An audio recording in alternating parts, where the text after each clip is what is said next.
देश के राजनीतिक घटनाक्रमों का जो विश्लेषण मैं आपके सामने आज लेकर आया हूं, उसमें मैं कोई अपनी ओर से निष्कर्ष नहीं सुनाने जा रहा हूं, कोई निर्णय नहीं सुनाने जा रहा हूं। निर्णय आपको करना है, निष्कर्ष आपको निकालना है। अपनी बात शुरू करने से पहले मैं कुछ सवाल आपके सामने रखने जा रहा हूं और आपसे आग्रह होगा कि आप इस वीडियो को अंत तक देखने के बाद अपना निष्कर्ष हमारे कमेंट बॉक्स में जरूर लिखकर डालें, ताकि मुझे पता चले कि आप क्या सोचते हैं, आप क्या चाहते हैं। महत्वपूर्ण यह नहीं है कि मैं क्या कह रहा हूं, महत्वपूर्ण यह है कि आप क्या सोचते हैं। यह जानना जरूरी है और इसलिए आपसे आग्रह होगा कि वीडियो के अंत में आप अपना मंतव्य कमेंट बॉक्स में अवश्य देंगे। तो मेरा सवाल है कि देश के विपक्षी दलों के निशाने पर भारतीय जनता पार्टी है या कांग्रेस है? विपक्षी दलों के निशाने पर प्रधानमंत्री नरेंद्र मोदी हैं या राहुल गांधी हैं? मेरा सवाल है कि एकता का आह्वान कर रही विपक्षी पार्टियां वास्तव में एकता की ईमानदार कोशिश कर रही हैं या एक दूसरे के बीच खाई खोद रही हैं, एक दूसरे पर हमला बोल चुकी हैं? ये पार्टियां भाजपा के सामने, एनडीए सरकार के सामने समतल मैदान बना रही हैं या आपस में एक दूसरे के सामने गहरी खाई खोद रही हैं? आखिर ये कैसे विपक्षी दल हैं जो भाजपा से अपनी खोई हुई जमीन वापस लेने के बजाय चुनाव से पहले ही एक दूसरे की जमीन हड़पने पर तुली हुई है? ये पार्टियां गठबंधन तो चाहती हैं, लेकिन एक दूसरे के अस्तित्व की कीमत पर। अब यह निर्णय आपको लेना है कि कांग्रेस को ज्यादा खतरा भाजपा से है या ममता बनर्जी से, नीतीश कुमार से या अरविंद केजरीवाल से है। ये विपक्षी पार्टियां आगामी लोकसभा चुनाव 2024 में एक दूसरे की रक्षक होगी, मददगार होंगी, सहयोगी होंगी या एक दूसरे की भक्षक बनेंगी? नमस्कार, मैं हूं विवेश त्रिवेदी और आप देखना शुरू कर चुके हैं जनता चौक लाइव। आगे बढ़ने से पहले आपसे आग्रह है कि आप मेरे चैनल को लाइक करें, सब्सक्राइब करें और इसे अधिक से अधिक वायरल करें, ताकि मैं और अच्छे रोचक कार्यक्रम लेकर आपके बीच आता रहूं। आप इस वीडियो को अंत तक देखें और फिर मेरे सवालों के जवाब कमेंट बॉक्स में देने की कोशिश करें, ताकि मैं आपके मिजाज के मुताबिक, आपकी सोच के मुताबिक, आपकी राय के मुताबिक चल सकता। कांग्रेस के बारे में एक बात बता रहा हूं आपको। 5 राज्यों के विधानसभा चुनाव का परिणाम आया। उस चुनाव मैदान से वृद्ध कांग्रेस इतनी जख्मी होकर निकली है कि भाजपा से पहले ही तथाकथित सहयोगी दल ही कांग्रेस पर झपट्टा मारने को तैयार है। कांग्रेस आज जंगल की उस वृद्ध शेरनी सी नजर आ रही है जिस पर विपक्षी दल गुर्रा रहे हैं। कोई कांग्रेस की रीढ़ पर दांत गड़ाने की ताक में है तो कोई जख्मी कांग्रेस की दुम को दबोचने की ताक में है। कोई क्षेत्रीय पार्टी कांग्रेस के गले पर झपट्टा मारने को तैयार है तो कोई राहुल गांधी को नीचा और लाचार दिखाने की कोशिश में है। ये हमले भाजपा नहीं, तथाकथित सहयोगी दल कर रहे हैं। जी हाँ, जो आपस में एक दूसरे से गठबंधन, एकजुटता का आह्वान कर रहे हैं जो दल, वही दल कांग्रेस को सफाचट करने की ताक में है। क्या ऐसी स्थिति नहीं है? दर्शकों से मेरा आग्रह है कि अपना कमेंट अवश्य डालें। आपसे आग्रह है कि आप अंत तक बने रहें। मैं आज बताऊंगा कि आखिर विपक्षी दल कांग्रेस पर क्यों झपट्टा मार रहे हैं, विपक्षी दल आपस में क्यों उलझे हुए हैं। मैं बताऊंगा कि बंगाल की शेरनी क्यों गुर्रा रही है, बिहार में खिसियानी बिल्ली खंभे क्यों नोच रही है, दिल्ली और पंजाब वाला लकड़बग्घा राजस्थान, हरियाणा, गुजरात, मध्य प्रदेश जैसे राज्यों में कांग्रेस पर झपट्टा क्यों मार रहा है। वह कौन है जो मध्य प्रदेश के अपमान का बदला उत्तर प्रदेश में लेना चाह रहा है? इन सवालों के जवाब मैं देने की कोशिश करूंगा। आप मेरे साथ बने रहिए। बंगाल में तो भाजपा से लड़ने के बजाय ममता बनर्जी विपक्षी दलों के चतुष्कोणीय मुकाबले में जूझती हुई दिख रही हैं। आखिर क्या वजह है कि ममता बनर्जी की आंखों में कांग्रेस चुभ रही है, नीतीश कुमार चुभ रहे हैं, वामपंथी दल चुभ रहे हैं? ममता बनर्जी की आंखों में राहुल गांधी कांटे की तरह क्यों चुभ रहे हैं? आखिर ममता बनर्जी ने नीतीश कुमार का विरोध क्यों किया? क्या दोनों की महत्वाकांक्षा टकरा रही है? बात जब नीतीश कुमार की महत्वाकांक्षा की होती है तो आपको याद होगा कि 2010 के बिहार विधानसभा चुनाव का जब परिणाम आया, नीतीश कुमार की पार्टी जनता दल यूनाइटेड को 115 सीटें मिली और भारतीय जनता पार्टी को 91, जी हाँ 91 सीटें मिली। उन दिनों बिहार से जनता दल यू के 20 सांसद होते थे और भारतीय जनता पार्टी के 12 सांसद होते थे। बिहार में नीतीश कुमार और उनकी पार्टी का ओहदा बड़े भाई का था और भाजपा का ओहदा छोटे भाई का होता था। तो उसी समय बिहार की भाषा में बताऊं तो नीतीश कुमार का दिमाग 7वें आसमान पर चला गया। वे खुद को पीएम मटेरियल समझने लगे, उन्हें पीएम मटेरियल कहा जाने लगा। कभी वे भाजपा से संबंध तोड़ बैठे तो कभी वे जीतन राम मांझी को मुख्यमंत्री बनाने की नाटकबाजी करने लगे।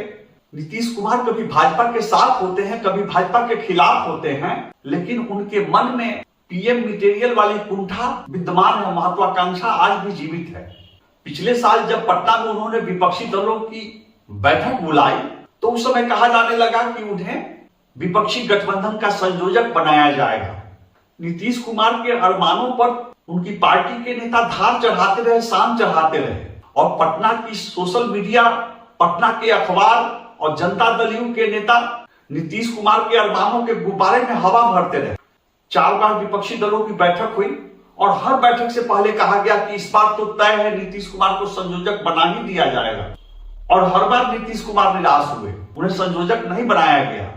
यह कहना मुश्किल है कि नीतीश कुमार को संयोजक बनाने के नाम पर उनकी इज्जत को ज्यादा मीडिया वालों ने उछाला, पटना के अखबारों ने उनकी इज्जत को उछाल दिया या उनकी पार्टी के लोगों ने अधिक उछाला।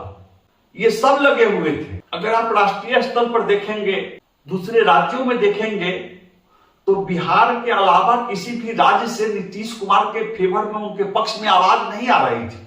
कहीं भी नीतीश कुमार की दावेदारी को गंभीरता से नहीं लिया जा रहा था। लेकिन बिहार की राजधानी पटना में राजनीतिक चाय की प्याली में तूफान आया हुआ था और जो हुआ वो परिणाम आपके सामने है। आज की तारीख में कहना मुश्किल है कि ममता बनर्जी भाजपा पर अधिक झपट्टा मार रही है कि कांग्रेस पर झपट्टा अधिक मार रही है, ममता बनर्जी नीतीश कुमार पर अधिक झपट्टा मार रही है या वामपंथी दलों पर अधिक झपट्टा मार रही है। जब 19 दिसंबर को दिल्ली में इंडी गठबंधन की चौथी बैठक हुई तो बिहार में भविष्यवाणी हो रही थी कि इस बार नीतीश कुमार का संयोजक बनना तय है। लेकिन ममता बनर्जी ने क्या किया, उन्होंने कांग्रेस के राष्ट्रीय अध्यक्ष मल्लिकार्जुन खड़गे को प्रधानमंत्री पद का कैंडिडेट घोषित करने का प्रस्ताव रख दिया।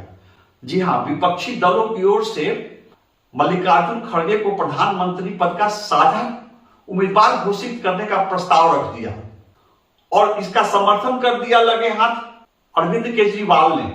नीतीश कुमार का किसी ने नाम ही नहीं लिया। ममता बनर्जी और अरविंद केजरीवाल ने मिलकर नीतीश कुमार और राहुल गांधी के पैर के नीचे से कारपेट खींच ली। मैं आज उन सभी कारणों पर प्रकाश डालूंगा जिसकी वजह से ममता बनर्जी ने नीतीश कुमार के सामने से संयोजक पद वाली प्लेट खींच ली। मैं उन कारणों पर भी प्रकाश डालूंगा जिसकी वजह से ममता बनर्जी ने राहुल गांधी को नीचा दिखाने का प्रयास किया। ममता बनर्जी और अरविंद केजरीवाल ने मिलकर राहुल गांधी को औकात बता दी। अब मैं बारी बारी से आपको बताऊंगा कि ममता बनर्जी आखिर राहुल गांधी से खफा क्यों है, ममता बनर्जी नीतीश कुमार से खफा क्यों है, ममता बनर्जी वामपंथी दलों से खफा क्यों है।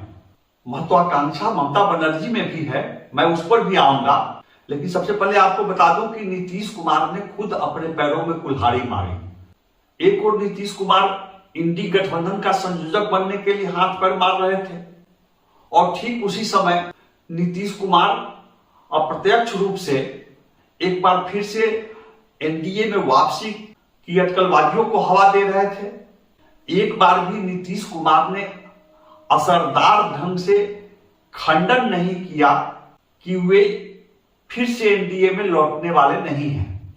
वे पूरी ईमानदारी से इंडी गठबंधन में ही बने रहेंगे।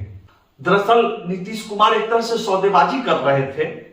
वे इंडी गठबंधन के लोगों को बता रहे थे, वे लालू प्रसाद यादव को भी बताना चाह रहे थे कि मेरे लिए एनडीए के दरवाजे भी खुले हुए हैं, मेरे लिए भाजपा के भी दरवाजे खुले हुए हैं। आप मेरी अहमियत को समझें, आप मुझे संयोजक बनाएं, आप सीटों की शेयरिंग में मुझे अधिक से अधिक हिस्सेदारी दें, नहीं तो मेरे पास और भी विकल्प है।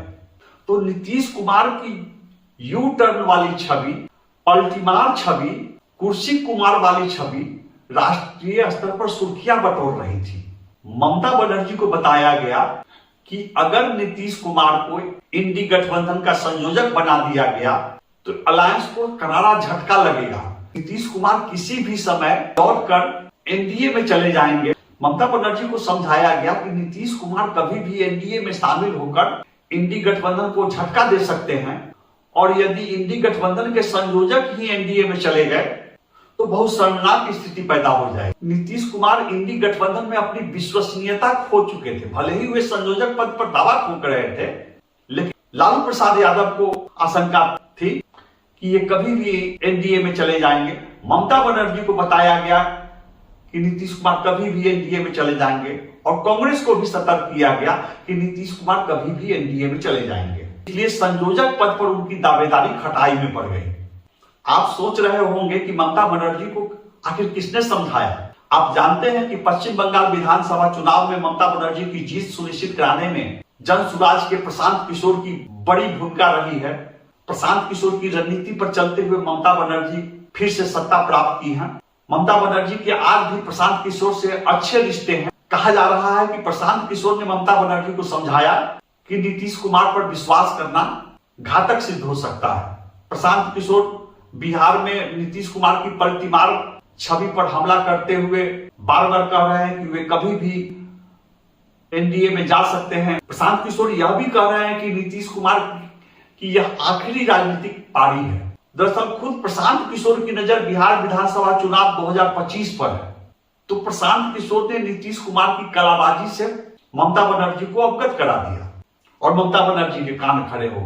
अब यहां पर मेरे सूत्रों ने बताया कि लालू प्रसाद से भी ममता बनर्जी की बात हुई और लालू प्रसाद ने भी ममता बनर्जी को बताया कि विपक्ष के लिए नीतीश कुमार भरोसेमंद नहीं हो सकते हैं। बिहार में पिछले 2 महीने से बड़ी तेजी से बात चल रही है कि नीतीश कुमार एनडीए में जा रहे हैं, आज जा रहे हैं, कल जा रहे हैं, खरमास के बाद जा रहे हैं और लालू प्रसाद चुपचाप पूरी स्थिति पर नजर रख रहे हैं। वे बोल कुछ नहीं रहे हैं। तो मेरे सूत्रों का दावा है कि लालू प्रसाद ने ममता बनर्जी से बात कर नीतीश कुमार की हवा निकाल डाली। लालू प्रसाद ने ममता बनर्जी को बताया कि मेरे बेटे को, मेरी पत्नी राबड़ी देवी को और मुझे ईडी की नोटिस मिल रही है, आपको भी ईडी की नोटिस मिल रही है, अरविंद केजरीवाल को ईडी की नोटिस मिल रही है, झारखंड के मुख्यमंत्री हेमंत सोरेन को ईडी की नोटिस मिल रही है और कभी भी गिरफ्तार किया जा सकता है। और इसके पीछे प्रधानमंत्री नरेंद्र मोदी का दिमाग है। केंद्र की सरकार हम लोगों को निशाने पर रखी हुई है और ये जो कुर्सी कुमार हैं एक बार फिर से नरेंद्र मोदी से हाथ मिला सकते हैं। लालू प्रसाद बोल नहीं रहे हैं, लेकिन वे बेखबर नहीं है।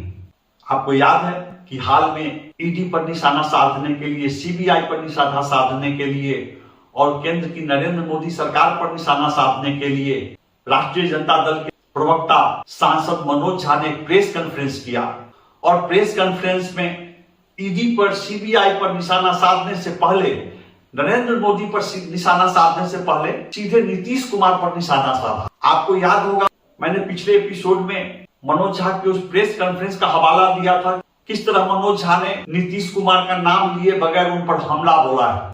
अगर कोई यह कहे कि मनोज झा ने अपनी मर्जी से, अपनी इच्छा से नीतीश कुमार पर निशाना साधा तो यह गलतफहमी होगी उनकी। लालू प्रसाद से मशवरा के बाद ही उन्होंने नीतीश कुमार पर निशाना साधा। मनोज झा ने कहा कि राष्ट्रीय जनता दल ने कभी भी लाभ हानि के आधार पर भाजपा का पलड़ा भारी देखकर भाजपा से कभी गठबंधन नहीं किया। हमारी पार्टी लगातार भाजपा से लड़ती रही है। तो मनोज झा किसे कह रहे थे? वो कौन सी पार्टी है जो लाभ हानि के आधार पर पलड़ा भारी देखकर भाजपा से समझौते करती है, भाजपा से गठबंधन करती है? आप ठीक सोच रहे हैं। मनोज झा नीतीश कुमार पर निशाना साध रहे थे। आप अगर पूरी बात जानना चाहते हैं तो उस खबर का लिंक इस वीडियो के डिस्क्रिप्शन में है, आप खोलकर जा सकते हैं, उस खबर को देख सकते हैं। लालू प्रसाद ने ममता बनर्जी को बताया कि मुझे भी नरेंद्र मोदी से खतरा है और आपको भी नरेंद्र मोदी से खतरा है और नीतीश कुमार नरेंद्र मोदी के संपर्क में है। ममता बनर्जी के कान खड़े हो गए और उन्होंने नीतीश कुमार के उम्मीदों पर पानी फेर डाला। नीतीश कुमार को भी इस बात की भनक थी। जब 13 जनवरी को इंडी गठबंधन के घटक दलों की वर्चुअल मीटिंग हुई तो उसमें जैसे ही प्रस्ताव रखा गया नीतीश कुमार को संयोजक बनाने का, नीतीश कुमार ने मना कर दिया। उन्होंने कहा कि मुझे कोई पद नहीं चाहिए। नीतीश कुमार ने गुगली डाल दी। नीतीश कुमार ने यहां तक कह डाला कि लालू प्रसाद जी को ही संयोजक बना दीजिए। ममता बनर्जी की आपत्ति यह भी है कि कांग्रेस की तरह नीतीश कुमार भी वामपंथी दलों को अहमियत दे रहे हैं। आपको पता है कि पश्चिम बंगाल में ममता बनर्जी को आज भी वामपंथी दलों से चुनौती मिल रही है और ममता बनर्जी को यह गवारा नहीं है कि कांग्रेस राष्ट्रीय स्तर पर वामपंथी दलों को अहमियत दे। नीतीश कुमार बिहार में वामपंथी दलों से सीट शेयरिंग करें और मंच साझा करें। ममता बनर्जी को यह गवारा नहीं है। आज की तारीख में भले ही राष्ट्रीय स्तर पर वामपंथी दल कोई बड़ी ताकत नहीं है, लेकिन देश की राजधानी दिल्ली में कांग्रेस और राहुल गांधी वामपंथी दलों को नकार नहीं सकते। मीडिया पर, सोशल एक्टिविस्ट पर, पत्रकारों पर, लेखकों पर वामपंथी दलों का प्रभाव है। आपने कभी सोचा कि देश की राजधानी में ममता बनर्जी से अधिक अहमियत वामपंथी दलों की है?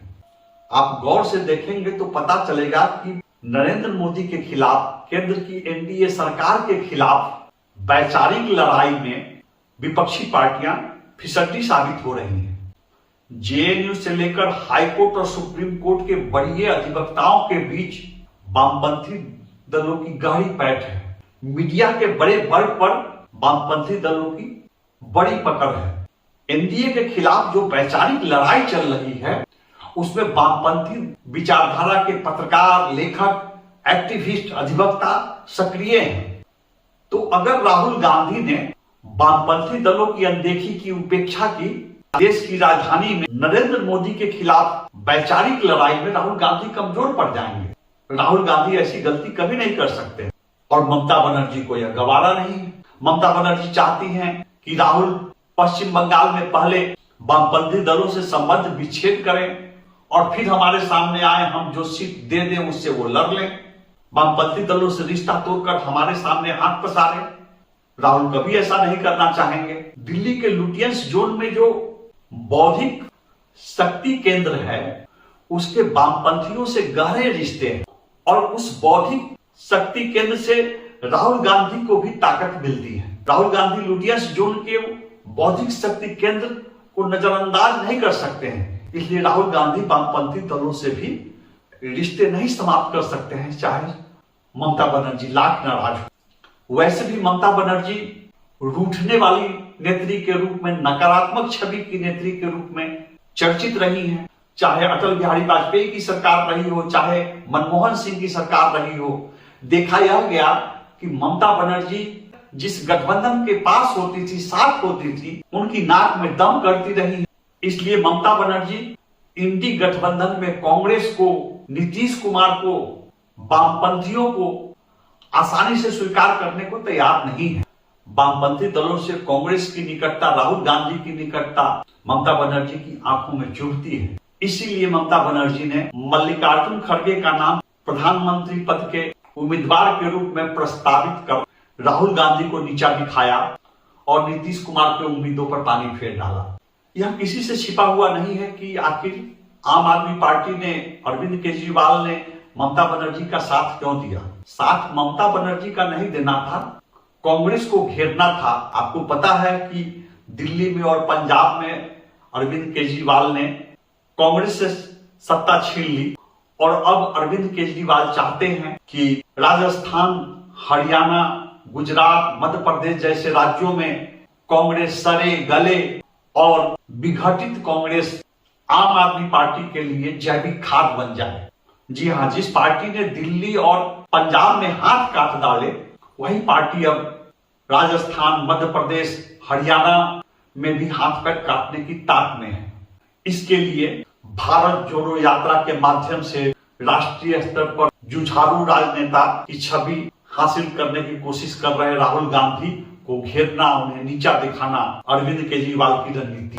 अब मैं फैसला अपने दर्शकों पर छोड़ता हूं कि विपक्षी दलों के निशाने पर भाजपा है या कांग्रेस पार्टी है।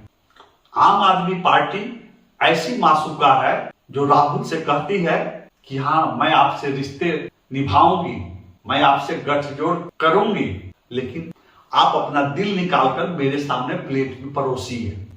आप खुद को मिटा डालिए, अपनी पार्टी को समेट लीजिए और तब हम आपसे रिश्ते के लिए तैयार हैं। तो अगर राहुल गांधी की कांग्रेस पार्टी बंगाल से खुद को समेट ले, बिहार से खुद को समेट ले, उत्तर प्रदेश छोड़ दे अखिलेश यादव के लिए और आम आदमी पार्टी के लिए पंजाब दिल्ली के बाद हरियाणा राजस्थान भी छोड़ दे, तो आखिर कांग्रेस जाएगी कहां? मैंने आपसे वादा किया था कि मैं ममता बनर्जी की महत्वाकांक्षा पर भी चर्चा करूंगा। आपको पता है कि ममता बनर्जी के पास 22 सांसद हैं और नीतीश कुमार के पास आज की तारीख में 16 सांसद हैं। ममता बनर्जी अपने बूते पर 22 सांसद को जिताती हैं और आप सब जानते हैं कि नीतीश कुमार के जो 16 सांसद हैं वो नीतीश कुमार के बदौलत, नीतीश कुमार के बूते पर नहीं, भाजपा की बदौलत से जीते हैं। तो प्रशांत किशोर ने ममता बनर्जी को बताया है कि राष्ट्रीय स्तर पर आप खुद को विकल्प के रूप में क्यों नहीं प्रस्तुत करेंगे? जो अपनी बदौलत 2014 के लोकसभा चुनाव में बिहार से मात्र 2 सांसद जिता पाए थे, वे राष्ट्रीय स्तर पर विकल्प कैसे हो सकते हैं? तो एक वजह यह भी है कि ममता बनर्जी ने नीतीश कुमार की दावेदारी को नकार दिया। विपक्षी दलों की ये लड़ाई नरेंद्र मोदी के सामने की जमीन को समतल कर रही है। लोकसभा चुनाव 2024 में नरेंद्र मोदी के रास्ते को सुगम बना रही है और आज जितने दल इंडी गठबंधन में दिख रहे हैं, विपक्षी एकता का आह्वान कर रहे हैं जो दल, वे कब तक और कितनी ईमानदारी से साथ चल पाएंगे कहना मुश्किल है। आपसे आग्रह है कि आप कमेंट बॉक्स में मेरे सवालों के जवाब दें, अपने सुझाव दें, अपने मंतव्य दें, ताकि मैं और अच्छी खबर लेकर आपके बीच आऊं। आप जनता चौक लाइव को लाइक करें, सब्सक्राइब करें और इसे अधिक से अधिक वायरल करें। नमस्कार।